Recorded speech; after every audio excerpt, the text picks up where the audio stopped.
I used to think, my main problem was just my habit. But as I started working on Principle One, I realized my real problem was actually my job description. Oh, Like, yeah. I was walking around every day trying to do God's job, just trying to manage outcomes, control other people, and guarantee my own comfort. And that is a miserable way to live because, honestly, we just aren't built for it. Right. We really aren't. When we try to play God, everything falls apart. Jesus put it perfectly in Matthew 6. You simply cannot serve two masters. Yeah. You're either going to serve the Lord or you're going to serve yourself. Hmm. Action 2 is all about stepping down from that throne. Because only when we finally empty ourselves of that desperate need to control that God actually has the room to come in and heal us. Well, welcome back to the cafe at Celebrate Recovery, right here at Peters Creek Baptist Church in South Park, Pennsylvania. It's good to be here. Grab a cup of coffee, find a comfortable seat, and just settle in. If you are joining us for the first time or, if you've been walking alongside us for years, we are just thrilled you're here. Absolutely. We are right in the thick of the 4-part action plan to finish Principle One. Last time we sat down together, we talked about facing the pain, right? The reality of what happens when we finally stop running from the things that hurt us. Yeah, that was a heavy one. It was. But today, we are addressing something that is, in many ways, infinitely more stubborn. Oh, without a doubt. Today is action 2, stop playing God. We are moving past the mere symptoms, the visible habits, the struggles you see on the surface, and we are going straight for the root cause. Straight for the root. And that root cause is our relentless, just unyielding attempt to run the universe. It really is it's the ultimate misplaced ambition, isn't it? No, 100%. We assume this position of absolute authority over our own lives and often the lives of those around us without possessing single one of the qualifications to actually hold that position. Not a single. You mentioned the job description earlier. Let's really think about what the job description of the Creator actually entails. Let's hear it. Well, it requires complete omniscience. It requires a perfect, sweeping understanding of the past, the present, and the future. Which we definitely don't have. Right. And it requires flawless, unconditional love. It requires the capacity to see how, like, a million different variables interact to produce a single outcome. Yeah, and we can barely figure out what's for dinner. Exactly. Yeah. We possess absolutely none of those things. We don't even know what is going to happen in the next 5 minutes, let alone tomorrow. True. Yet we wake up every single morning, we pour our coffee, and we clock in for that shift anyway. Just punch the clock. We tell ourselves, I can manage this. I can force this situation to work out exactly the way I want it to. And the result is always, without fail, utter chaos. It is chaos, and it just drains every ounce of life right out of us. I want to set the scene for you today. Please do. If you were sitting there listening to this conversation, maybe you're driving to work or maybe you're walking around your neighborhood, I want you to honestly reflect on how much of your daily energy is spent just trying to keep the plate spinning. That's a great question. Like how much of your mental real estate is devoted to planning, plotting, worrying, and anticipating what other people are going to do so that you can react perfectly and protect your own comfort. So much of it. It's constant. The core of action 2 is recognizing a very bitter pill to swallow. When our self is out of control, all our attempts at control, whether we are trying to control ourselves or control the people around us, will ultimately fail. Yeah. It is a guaranteed failure rate. We really have to take a hard look at this idea of control because it is so deeply woven into our daily lives that we rarely even recognize it as a problem. We think it's a good thing. We do. We often frame it as a virtue. Trying to manage outcomes and dictate the behavior of other people isn't just, a quirky personality trait. Right. We like to laugh it off and say, oh, I'm just a type A personality, or I'm just a planner, or I just like things organized. I'm just being helpful. Exactly. I'm just being helpful. But in the context of our recovery and our spiritual lives, it is far more insidious than that. It is a direct form of serving self. Wow. Serving self. When you are trying to orchestrate the actions of your spouse, your children, your coworkers, or even, the strangers driving in the lanes next to you in traffic. Oh, don't get me started on traffic. Right. What you are essentially declaring to the world is, my way is the only right way, and the universe must conform to my preferences. Man, when you say it out loud like that, it sounds completely absurd. It sounds incredibly arrogant. It is. But the terrifying part is that we do it constantly. We don't even realize we are doing it. We try to script out other people's lines. Oh, the scripting, yes. Let me give you an example from my own life. I used to go into family gatherings, or even just a simple conversation with a friend, and I would have the entire dialogue pre-written in my head. You knew exactly how it was going to play out. I knew exactly what I was going to say, and I knew exactly what they were supposed to say in response. And then what happens? Well, the moment they deviated from my script, the moment they had their own opinion, or they brought up something unexpected, or they didn't react with the exact level of enthusiasm I demanded, I would feel this surge of panic and anger. Because you lost control. Exactly. I would get manipulative, or I would completely shut down and withdraw. I was trying to force reality to match the version of the world where I felt the most comfortable and in charge. And that reaction, that anger, that panic, that manipulation, it reveals the harsh reality we have to face head on today. Control is an illusion. It's totally fake. We do not possess it. It is a mirage. And worse, it is the very illusion that keeps us trapped in our sickness. Keep going with that. How does it keep us sick? Think about the pure mathematics of the situation. If the self is fundamentally out of order, if our internal compass is spinning wildly because of our hurts, our unhealed wounds, our habits, and our hang-ups, Yeah. then using that exact same broken self to enforce control over our lives is a mathematical impossibility. It defies logic. You can't fix a broken system with a broken tool? You cannot use a shattered, compromised tool to repair a shattered, compromised system. If you try to fix a broken watch with a sledgehammer, you're only going to create more wreckage. Wait, I want to pause right there, because I know someone listening is immediately putting up a defense. Okay, let's hear it. It is incredibly easy to see how trying to control other people is a form of playing God. Nobody likes a micromanager. No way. Nobody likes feeling manipulated or bullied into a corner. We can clearly see the damage that causes in our relationships. But what happens when we turn that inward? Ah. What about trying to strictly control ourselves? Doesn't self-control seem like a fundamentally good, even biblical thing? That's a really important distinction. Because if I am, white-knuckling my way through the day, aggressively managing my own behaviors, keeping myself on a punishingly strict path, where is the line? At what point does trying to fix myself cross over into the illusion of control that actually prevents me from getting well? That is the exact tension we need to explore. Yeah. Because it trips up so many people in recovery. There is a massive fundamental difference between healthy, God-given discipline and the desperate, white-knuckled attempt to guarantee our own comfort and secure our own salvation. Okay, so break that down for me. What's the difference? Let's look at healthy discipline first. Healthy discipline is rooted entirely in submission. It is building a structure that allows growth to happen. Okay. Think about a gardener building a trellis for a vine. The gardener puts the wood in place, ties it securely, and gives the vine a clear path upward. That is discipline. Like giving it a framework. Right. It is saying, I am going to make daily choices that align with the healing God is doing in my life. But the kind of control we are talking about in Action 2, the control rooted in self-will, that is entirely different. If healthy discipline is the trellis, what does the self-willed control look like in that garden? Self-willed control is grabbing the vine with your bare hands, ripping it off the ground, and trying to physically stretch it to the top of the fence by brute force. Oh, man. You are demanding immediate results on your own timeline. You are forcing the issue. And what happens? The vine snaps. It snaps every time.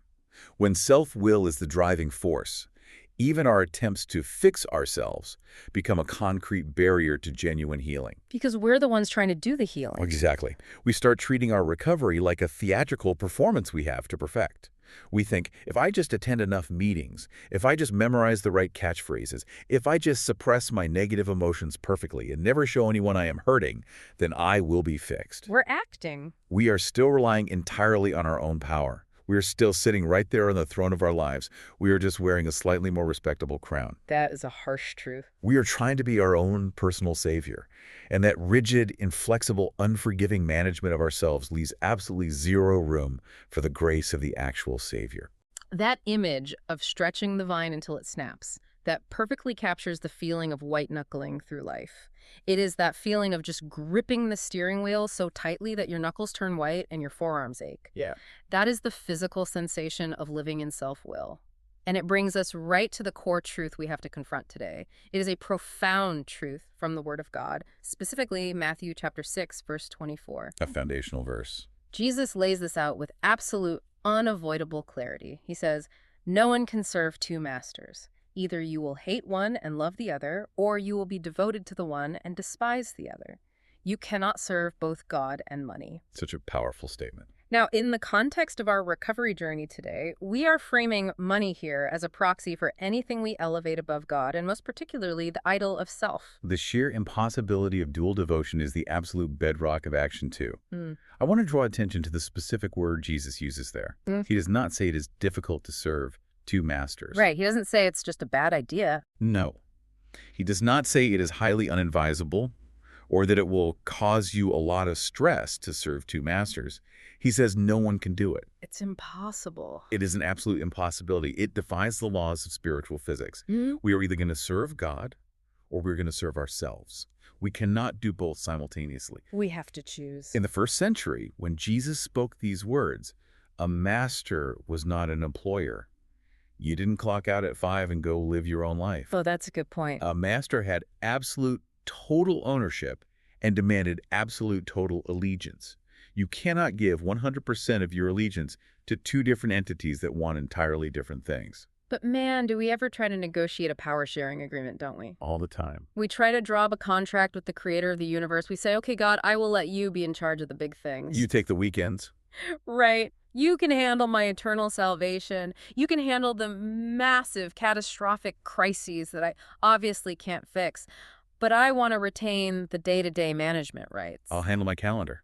I want to be the operational manager of my own Tuesday afternoon. I will handle my career trajectory, my financial anxiety, and exactly how my kids turn out. We do that constantly.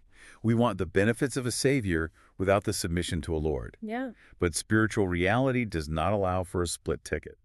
The universe does not recognize a co-management structure. When you attempt the impossible task of serving both your recovery in God and your own self-will, you generate a very specific, very destructive byproduct. And what is that? We call it mental and spiritual friction. Friction. That is the perfect word to describe it. It is that grinding, burning sensation right in the center of your chest. Exactly. It is the feeling of being completely worn out while sitting perfectly still.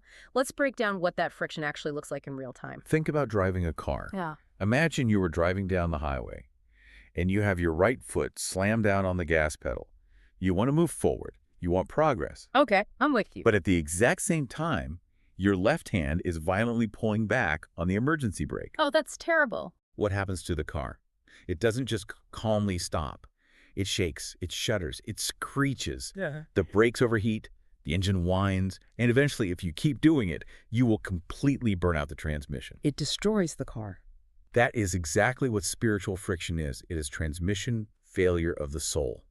Picture the internal conflict of a person who's trying to be fully devoted to their recovery. Okay. They genuinely want to heal. They hate the pain their habit has caused. But simultaneously, they are clinging tightly to their own self-will. The emergency brake. Right. They're sitting in a meeting, bowing their head, praying for peace, but their mind is furiously calculating how to manipulate their family member into doing what they want later that evening. Wow. They're reading the Word of God, but their heart is entirely focused on guaranteeing their own financial security by whatever means necessary. That friction is the primary cause of our internal turmoil. It is the intense heat generated by two opposing gears grinding against each other. This is a huge realization. We talk to so many people who express this exact frustration. Let me ask you this then. Yeah. Does this concept of friction explain why someone can be doing everything right on the surface? You know, going to the meetings, working the steps, saying all the right things to their sponsor, even serving in the ministry, but still feel completely, totally stuck inside? Absolutely. Is that stuck feeling, that lingering resentment, actually the sound of us trying to serve both our recovery and our own self-will at the exact same time? I am so glad you brought that up Yeah. because it is the hidden reality for so many people. Yes.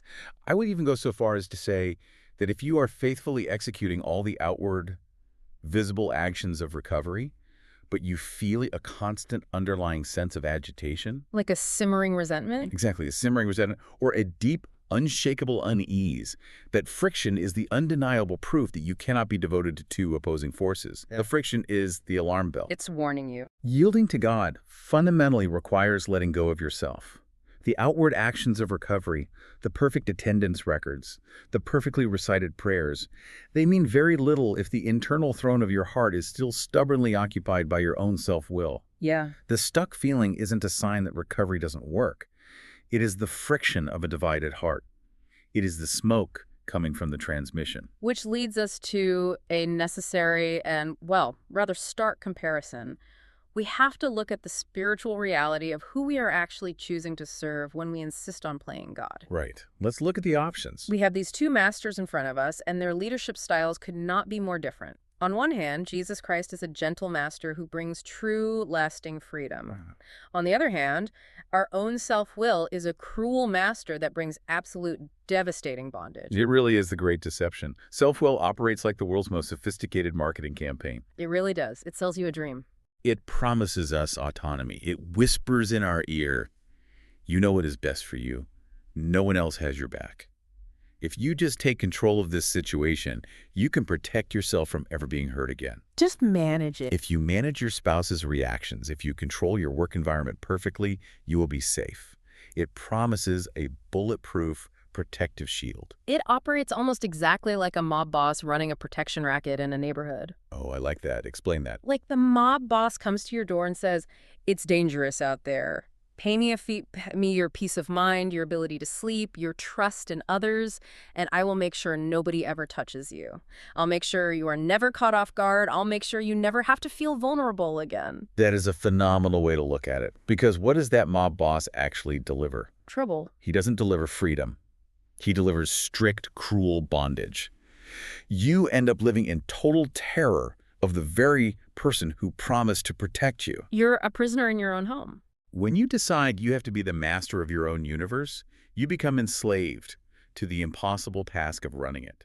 You become a slave to your own anxieties, constantly anticipating every possible negative outcome, every worst-case scenario, so you can manage it before it happens. It's totally depleting. You become a slave to your fears, and ultimately, you become a slave to your habits. Why is that? How do the habits come back in? Because when the sheer, crushing pressure of running the universe becomes too much for you to bear, you inevitably return to your habit to numb the pain and cope with the stress of a job you were never designed to have. Man, the contrast is just blinding when you really hold them up side by side. It's night and day. The gentle mastery of Jesus Christ operates on an entirely different set of rules. True freedom is paradoxically found in surrendering control to him, rather than fighting tooth and nail to keep it. Surrender is freedom. His mastery does not crush us under the weight of expectations. It relieves us of the burden entirely. Think about what it feels like to work for a truly gentle, capable leader. It's a relief. When you serve a gentle master, you are allowed to be human. You are allowed to not know what the future holds. You are allowed to admit that you are weak or tired or confused because his strength is entirely sufficient for both of you. Right. The deep cruelty of self-will is that it demands absolute perfection. And when you inevitably fail to perfectly control your life, when the stock market crashes, when the diagnosis comes back positive, when someone you love makes a destructive choice, Things you can't control. your self-will punishes you with unrelenting shame and guilt. It tells you, if you had just planned better, this wouldn't have happened. Jesus Christ offers grace, where our self-will only offers condemnation. Okay, if our self-will is such a cruel master, and if it brings us nothing but this incredibly heavy, draining bondage, why in the world do we hold on to it so fiercely? That's the million-dollar question. What is the lie we are believing right in that specific moment when we flat out refuse to let go of the reins? The lie is that surrender equals defeat, or worse, imminent danger. We think we're going to get hurt. We cling to the cruel master because, as painful as it is familiar. We have convinced ourselves over years, maybe decades, that if we let go, we will fall off a cliff into an abyss. Right. We believe that if we drop our guard, people will take advantage of us, or our lives will completely unravel into chaos. We have falsely equated control with safety. But it's not safe at all. But it is a counterfeit safety. We have to learn to trust the actual character of the gentle master. We have to realize that stepping down from the throne isn't surrendering to an invading enemy army. It is surrendering to a rescuer. Oh, that's good. Surrendering to a rescuer. His rule brings actual freedom because he actually knows how to run the universe, Yeah. and we demonstrably do not. That transition, that crucial moment of finally stepping down, is what makes the next part of this action step so absolutely vital. We have to make room for the healer. Make room. The principles of recovery tell us plainly, we must admit that we are not God and that we are powerless without him. When we finally empty ourselves of that desperate need to manage everything, God will finally have the room to come in and begin his healing work. This requires us to completely redefine a word that makes most people very uncomfortable. Powerlessness. Powerlessness. In our modern culture, powerlessness is treated as a dirty word. It implies a passive, shameful defeat. Weakness. It sounds like giving up, throwing in the towel, and letting people walk all over you. But in the context of Principle 1 and Action 2, powerlessness is an active, deeply necessary clearing out. It is a bold, courageous declaration of the truth. It makes me think of the physical and spiritual concept of making room. How so? Imagine you have a room in your house that is hoarded floor to ceiling. It is packed with boxes from 10 years ago, broken furniture you swore you were going to fix, stacks of old magazines, just absolute junk. Okay, I'm picturing it. It's a mess. Now, imagine you hire a master carpenter to come in and completely renovate that room. He arrives with his tools, his blueprints, and the skill to make it beautiful. Right. But he opens the door and sees the hoard. He cannot do a single thing until you clear the junk out. He isn't going to build a beautiful new floor over top of your garbage. That paints the picture perfectly. If our hearts and our minds are completely filled to the brim with our own self-will, our own grand plans, our resentments, and our desperate need to control every moving piece of our lives, there is quite literally no space for God to operate. No room at all. The Holy Spirit is a gentleman. He will not violently force his way into a space you are stubbornly occupying and refusing to yield. Wow. If you are sitting on the throne of your life, taking up all the oxygen in the room with your anxiety and your frantic management strategies, the healer stands at the door waiting. He is ready, he is willing, but you have to vacate the premises. Stepping down from the throne is the only way to invite the healer into the room. You have to hand over the keys and walk away from your own self-management. But I want to bring this down to the ground level because it is easy to talk about surrender in abstract terms. We use the phrase emptying ourselves. Practically speaking, let's talk about the middle of a Tuesday. Okay, the random Tuesday. It's 2 o'clock in the afternoon. Everything is going wrong. The boss just sent an angry email. The school just called because your kid is acting out. You just remembered a bill is due that you don't have the money for, and the car is making a terrible noise. Sounds like a nightmare. The panic rises, and I desperately want to take control, send 5 angry text messages, and force a solution right then and there. What does that emptying actually look like in that moment? How do I make that space right then? That is the real test of recovery right there. Emptying yourself in that exact high-pressure moment means hitting the internal pause button. Pausing. It means stopping, physically and mentally, and recognizing the familiar urge to play God. You feel that tightening in your chest, your breathing gets shallow, you feel that rush of adrenaline pushing you to manipulate the situation, and right there, you consciously resign from the job. In the middle of the panic? Yes. Yeah. You say out loud if you have to, I am powerless over the immediate outcome of this situation. Now, you are not saying you won't take responsible, appropriate action later when you are calm. Right, you're not ignoring the bill or the school. Exactly. You will eventually look at the budget or talk to your child's teacher. But in that heated moment, you are officially resigning as the general manager of the universe. You are intentionally creating a void where your panic used to be. Yes, you create the void by stepping back, you drop the sledgehammer, and then you immediately ask God to fill that specific void you just opened up. What does that sound like? You pray something simple. You say, Lord, I cannot control my boss's reaction. I cannot instantly magically fix my bank account. I am terrified. I feel completely exposed, and my flesh wants to force an outcome, but I surrender the results to you. Come into this space. Bring your peace. That's powerful. That conscious resignation, that deliberate handing over of the panic, is what emptying looks like on a random Tuesday afternoon. Yeah. It is an active moment-by-moment choice to stop serving self and start trusting God. And doing that successfully requires us to be incredibly, sometimes painfully honest about what is really sitting on the throne of our hearts. Very honest. Which brings us to the personal inventory aspect of action too. We have to direct the focus inward. The question we have to ask ourselves, and the question we're asking you right now as you listen to this, is this. Are there any other masters besides God in your life that you are still trying to serve? This requires a deep, uncompromisingly honest internal audit. And it is vital to understand that these other masters rarely announce themselves as evil or destructive forces. Right, they don't look like They monsters. don't show up looking like villains. They often disguise themselves as very noble, very acceptable They things. wear very respectable clothing. They look responsible. They absolutely do. We are not just talking about the obvious masters like chemical dependency or gambling or pornography. Those are clear masters. Yeah. We are talking about the subtle, hidden thrones we set up in our hearts. The approval of a spouse can easily become a master. The academic or athletic success of a child can become a master. Oh, that's a big one. Financial security is a massive one in our culture. Mm. Or, to bring it really close to home, consider simply the guarantee of a stress-free evening. A stress-free evening. Think about that drive home from work. You build this fantasy in your head.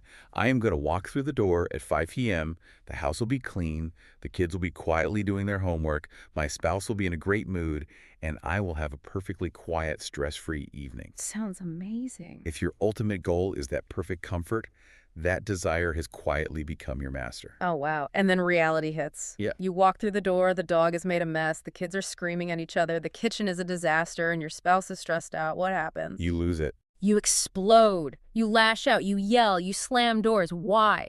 Because your master has been threatened. Exactly. You elevated that simple desire for a quiet night to the level of demanding absolute control over the atmosphere of your home, something you never possessed in the first place. And suddenly, that desire for peace is a cruel master that keeps you sick. It controls you. It dictates your mood, it dictates how you treat the people you love the most, and it completely destroys your actual peace. That is the perfect example. Anytime we take a good desire like wanting a peaceful home or wanting our kids to do well or wanting to pay our bills, and we elevate it into an ultimate desire, it mutates into a master. It mutates. I like that word. We convince ourselves we are serving our family by obsessing over our child's success, but if we are honest, we are often serving our own desperate need to look like successful parents to the outside world. Oh, that stings, but it's true. We tell ourselves we are being highly responsible by constantly stressing over our finances, but really we are serving the idol of security because we fundamentally do not trust God to provide for our needs. These little masters are incredibly demanding. They require our constant devotion, our constant worry, and they will run us completely ragged trying to appease them. It is honestly terrifying to look closely and realize how many little thrones we have set up in the hidden corners of our hearts. It can be overwhelming. When you start doing this inventory and you really get honest, you realize you don't just have one master. You have a whole board of directors in there, and none of them are God. A board of directors, that's a great way to say it. How do we keep from getting crushed by discouragement when we realize just how many masters we have been secretly serving alongside him? It can feel completely overwhelming to see the true extent of our own self-will. It is crucial to remind yourself, and we want to remind you right now, if you are feeling that weight, that recognizing these other masters is the exact purpose of action too. It's part of the process. This is exactly what the process is supposed to do. Do not run from the realization. Awareness is not meant to shame you. The Holy Spirit shines a light on these hidden thrones to heal them, not to condemn you for having them. That's so important to remember. Seeing the masters clearly is the absolute, unavoidable prerequisite for stepping down from them. You cannot resign from a job you refuse to admit you are doing. You cannot dethrone a master you don't even realize you are serving. So the awareness, as uncomfortable and as glaring as it is actually the first breath of true freedom. It is the moment the lights finally turn on in that hoarded room. You finally see the mess for what it is. Yes. When you finally see the master without its disguise, whether it is your crippling need for people-pleasing, or your obsession with financial control, or your demand for perfect family optics, you can finally look at it and say, you are a cruel master. You have promised me peace and safety for years, but you have only given me anxiety, broken relationships, and total depletion. I am officially done serving you. I am done. That is the incredible power of the personal inventory. It strips away the noble disguise and allows you to make the conscious, deliberate choice to return your allegiance to the only gentle master. This entire action step, stop playing God, is really a lifelong resignation process. It really is. It is not a one-and-done prayer. We step down today, we hand over the keys, and we might find ourselves trying to sneak right back onto the throne tomorrow afternoon. Almost certainly. Which brings us to a thought I want to leave you with today, something to really chew on as you go about the rest of your week. Tomorrow morning, or maybe even in 10 minutes, you are going to face a situation where things do not go your way. Life happens. A plan you relied on will fall through, someone will say something deeply irritating, or a complex problem will pop up out of nowhere. And in that split second, you are going to feel the overwhelming urge to sneak back onto the throne. You are going to want to walk right back into the manager's office and take your resignation back. Exactly. You will want to grab that steering wheel and force the issue. When that happens, I want you to pay very close attention to what happens inside your body and your spirit. Notice the immediate, undeniable return of that friction. Watch for the friction. Notice how quickly your peace completely evaporates and the internal grinding of the gears begins. I want to encourage you to use that friction not as a reason to beat yourself up or spiral into shame, but as a spiritual alarm bell. Let it wake you up. Let that sudden loss of peace be the glaring signal that you've picked up a job you weren't qualified for. Let it be the gentle reminder to surrender all over again, to empty yourself right there in the moment, and to let God be God. That is the daily, sometimes hourly practice of recovery. We continually learn to recognize the cruelty of our own control, and we continually rediscover the deep sweetness of his surrender. And we want to walk this out with you step by step, which is why community is so utterly essential to this process. You simply cannot dethrone these masters in isolation. No, you can't. When you are alone, yourself will always convince you that it is right. We warmly invite you to join our community in person right here at Peters Creek Baptist Church in South Park, Pennsylvania. We have a structure that is specifically designed to support you every single week. Our weekly Friday schedule begins at 6:30 p.m. with large group worship. And we have a very special note for this coming week. This Friday, May 15th, we will be having a special mental health lesson titled, How to Help Someone in Crisis Without Fixing or Shaming. That is going to be a good one. This is an incredibly timely and vital topic, especially as we have just spent all this time talking about letting go of control and not trying to play God in other people's lives. Learning to sit with someone in pain without trying to fix them is a beautiful picture of what surrender looks like. Following that lesson, from 7:30 to 8:30 p.m., we break out into our gender-specific small groups.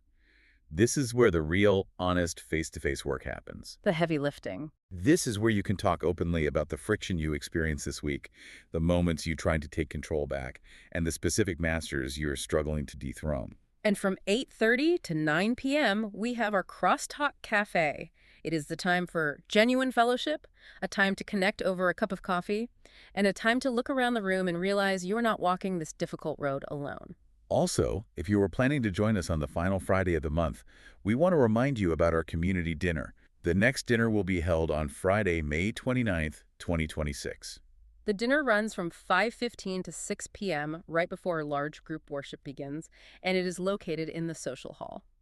We do have a new cost structure to us for the dinner. Okay, let's hear it. Adults are $5, children ages 6 to 17 years are $3, children 5 years and under are entirely free, Right. and there is a $25 family maximum. The menu for the 29th sounds fantastic. We will be serving seasoned ground beef and chicken tacos with your choice of soft tortillas and hard shells, alongside cilantro rice, seasoned black beans, and of course, plenty of chips and salsa and sour cream. Sounds delicious. It is a wonderful time to break bread together and build relationships before the evening begins. Now, if you are listening to this right now and you are not local to the South Park, Pennsylvania area, do not let that stop you. We still desperately want you plugged into a healthy community. Please find a Celebrate Recovery near you by heading to crlocator.com and entering your zip code. Get plugged in. The exact same healing process, the exact same steps, and the exact same surrender are happening in communities all over the world, and you need to be a part of one. If you have any questions at all, if you need prayer, or if you just need to reach out, you can email Craig Amstone at craig.amstone@gmail.com, or you can contact the church office directly at info@pcbcc.church. Step down from the throne today. Leave your resignation on the desk. Let the gentle master do the incredible work you are never qualified to do. We will see you on Friday.